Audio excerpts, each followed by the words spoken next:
স্বাগতম জনাইছো আপোনাক আমাৰ এন ডিজিটেল সাপোৰ্টৰ আজিৰ এইটো ভিডিঅ'ত ফাইনালি 2024 চনৰ নতুন ভোটাৰ তালিকাখন প্ৰকাশ পাইছে।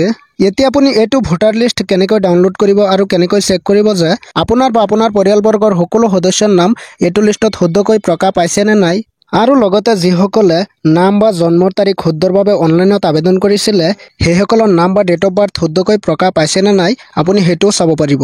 ফ্ৰেন্ডছ, যিসকলে নতুন ভোটাৰ তালিকাত নাম অন্তৰ্ভুক্ত কৰাৰ কাৰণে অনলাইনত আবেদন কৰিব বিচাৰিছে সেইসকলে এতিয়া আকৌ নতুন ভোটাৰ তালিকাত নাম অন্তৰ্ভুক্ত কৰাৰ কাৰণে অনলাইনত আবেদন কৰিব পাৰিব। কেনেকৈ আবেদন কৰিব সেই বিষয়ে মই অলৰেডি ভিডিঅ' এটা বনাইছোঁ।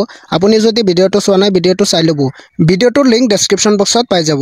যিয়ে নহওক, মূল ভিডিঅ'টোলৈ যোৱাৰ আগতে আপুনি যদি এতিয়াও চেনেলটো ছাবস্ক্ৰাইব কৰা নাই, চেনেলটো ছাবস্ক্ৰাইব কৰি অল নটিফিকেশ্যনটো অন কৰি ৰাখিব পৰৱৰ্তী ভিডিঅ'ৰ নটিফিকেশ্যনসমূহ পাই থাকিবলৈ। আপুনি যদি অলৰেডি চেনেলটো ছাবস্ক্ৰাইব কৰি ৰাখিছে, thank you so' much.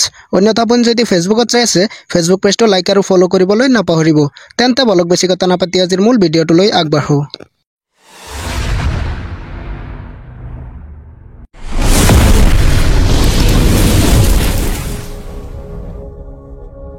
Friends, নতুন ভোটাৰ তালিকাখন ডাউনলোড কৰাৰ বাবে আপুনি প্ৰথমে আপোনাৰ মোবাইলত থকা যিকোনো এটা ব্ৰাউজাৰ অ'পেন কৰিব। অ'পেন কৰি আপুনি চাৰ্চ বাৰত টাইপ কৰিব ceoassam.nic.in। আকৌ এবাৰ কৈ দিছোঁ ceoassam.nic.in। আপুনি এইখিনি লিখি চিম্পলি চাৰ্চ কৰি দিব। চাৰ্চ কৰি দিয়াৰ লগে লগে এইটো পেজ এনেকৈ অ'পেন হৈ যাব। ইয়াত আপুনি কেইবাটাও অপশ্যন দেখিবলৈ পাব। আমি যিহেতু নতুন ভোটাৰ তালিকাখন ডাউনলোড কৰিম তাৰ বাবে আপুনি 3 নম্বৰত দেখিবলৈ পাইছে যে PDF ইলেক্টৰেল ৰুলছ। আপুনি চিম্পলি 3rd নম্বৰ অপশ্যনত ক্লিক কৰি দিব। ক্লিক কৰি দিয়াৰ পাছত পৰৱৰ্তী পেজটো এনেকৈ অ'পেন হৈ যাব। এইটো পেজ অ'পেন হোৱাৰ পিছত ইয়াত আকৌ দুটা অপশ্যন দেখিবলৈ পাব।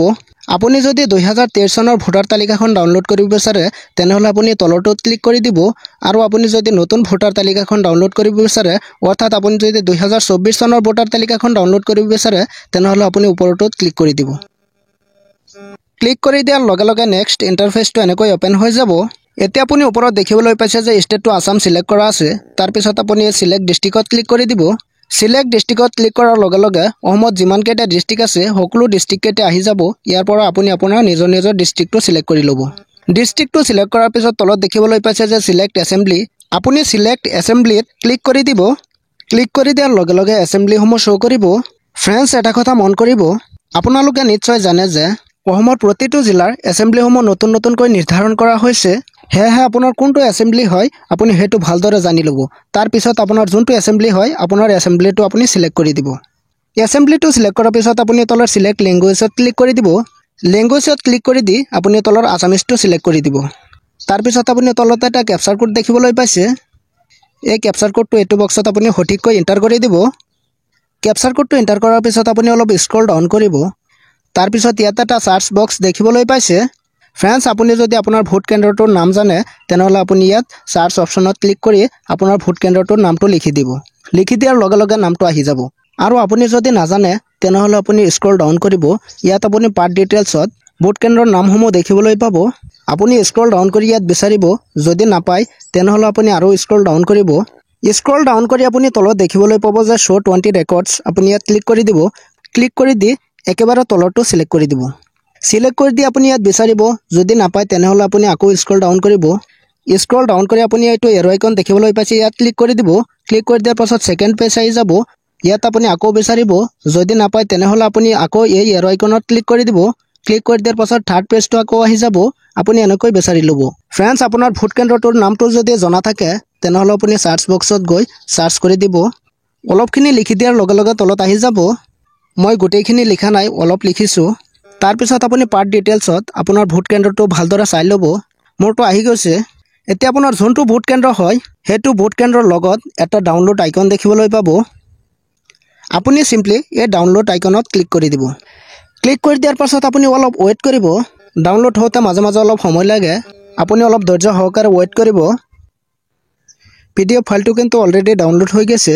আপোনালোকে নিশ্চয় দেখিবলৈ পাইছে যে জাষ্ট নাও এতিয়া ডাউনলোড কৰিছোঁ। এতিয়া অ'পেন কৰি দেখুৱাই আছোঁ। ভোটাৰ তালিকাখন অ'পেন হৈ গৈছে। ফ্ৰেন্ডছ, আপোনালোকে নিশ্চয় দেখিবলৈ পাইছে যে ভোটাৰ তালিকা 2024। ফ্ৰেন্ডছ, লিষ্টটো ডাউনলোড কৰি আপোনালোকে নামসমূহ ভালদৰে চাই ল'ব। ফ্ৰেন্ডছ, কিছুদিন পিছত আৰু এটা লিষ্ট ওলাব।